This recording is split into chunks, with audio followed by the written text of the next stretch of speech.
Buenas tardes, mi nombre es Lady Guerrero Caro. Voy a sustentar la tarea 3, analizar la interacción suelo-microorganismo-planta.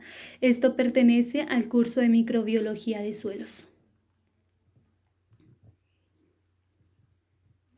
La primera pregunta nos dice, ¿cómo es el proceso de formación de nódulos para la mayoría de las rhizobias y cómo se benefician las plantas de estos nódulos en sus raíces? Este proceso se realiza de la siguiente manera. Se registra la combinación efectiva de los organismos encontrados en las plantas, como las bacterias y las adherencias de las mismas a los pelos radicales. Estas atacan por el pelo radical y realizan la creación de un canal, difección. Luego circulan las bacterias a la raíz principal por medio del canal difección. Allí se difieren las bacterias en una clase la cual es conocida como bacteroides, la cual mantiene las células a la planta promoviendo el crecimiento y la fijación del nitrógeno. Allí se desarrollan las células bacteria vegetativa y en ella se compone la formación del nódulo. De modo general, se puede decir que en el paso donde se realiza la formación de los nódulos, que es la herencia de las bacterias en las plantas, estas bacterias en la planta se penetran a los pelos radicales e inciden en la formación de un tubo similar a las paredes celulares, llamado canal difección, que avanza por el pelo radical.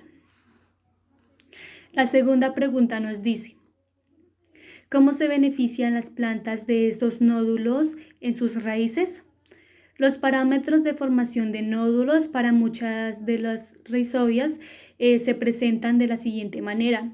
Relación planta-hongo, proceso simbiótico, protección de la planta, estimulación en el proceso de crecimiento. La simbiosis micorriza es la interacción de la raíz especializada en una planta y un hongo. En esta simbiosis, el hongo obtiene carbohidratos, mientras que la planta tiene mayor capacidad de recibir nutrientes del suelo y del agua. Otro beneficio es el proceso simbiótico. Este término se da la aplicación estrecha de dos microorganismos de diferentes especies y se relacionan aportando beneficios a estas especies. Estas relaciones simbióticas se dividen en tres partes. Estas son mutualismo, comencialismo y parasitismo. También tenemos la protección de la planta y, como su nombre lo indica, protege las plantas contrarrestando los efectos que limitan el rendimiento de la calidad para aprovechar todo el potencial del rendimiento. Y por último, tenemos el proceso de crecimiento al igual que los otros microorganismos multicelulares. Las plantas crecen por medio de una combinación de crecimientos y divisiones celulares. El crecimiento celular aumenta el tamaño de las células, mientras que la mitosis aumenta el número de células. La siguiente pregunta nos dice, teniendo en cuenta la simbiosis rizobio-leguminosa, explique gráficamente cómo se forma el simbiosoma y diga cuál es la importancia de este. Bueno, voy a explicar la formación de la simbiosoma. La formación del simbiosoma contempla una serie de pasos. El primero es el reconocimiento mutuo de la planta y la bacteria como socios adecuados.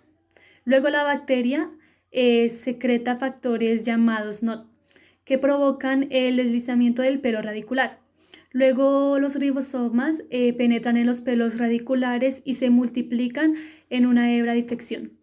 El crecimiento de la bacteria en una hebra de difección en una dirección hacia la célula radicular.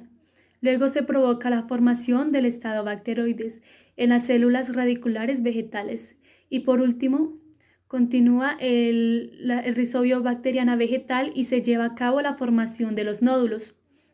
Como resumen para esta simbiosoma, ocurre la formación del niobio al pelo radicular. Luego se genera una curvatura del pelo radicular tubo o hilo de infección, y en este hilo se extiende hasta la célula donde se encierra y se generan los cúmulos de células bacterianas y por ende el simbiosoma donde comienza el proceso de formación del nitrógeno. Importancia de la simbiosoma. Para formar este proceso, las plantas tienen una relación con las bacterias. Estas invaden las raíces formando nódulos. La importancia de la formación de la simbiosoma radica el nitrógeno atmosférico en amonio y la planta provee compuestos orgánicos nitrogenados y otros nutrientes. ¿Cuáles son las diferencias y las semejanzas más importantes entre las rizobias y las franquias? Bueno, las diferencias. Rizobias. Estas viven en simbiosis. Comprenden la posibilidad de establecer variables de agrupaciones con microorganismos del suelo. Franquias. Pueden contaminar diferentes plantas. Los franquias utilizan el nitrógeno atmosférico, así como el amonio y los nitratos y diferentes aminoácidos. Estos como fuente de nitrógeno para poder comprender su crecimiento.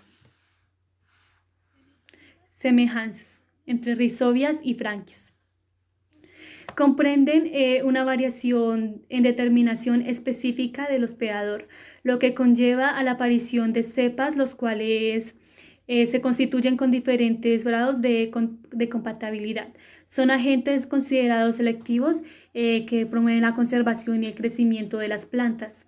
Estas son fijadores de nitrógeno. Las referencias que usé para poder hacer este trabajo. Muchas gracias.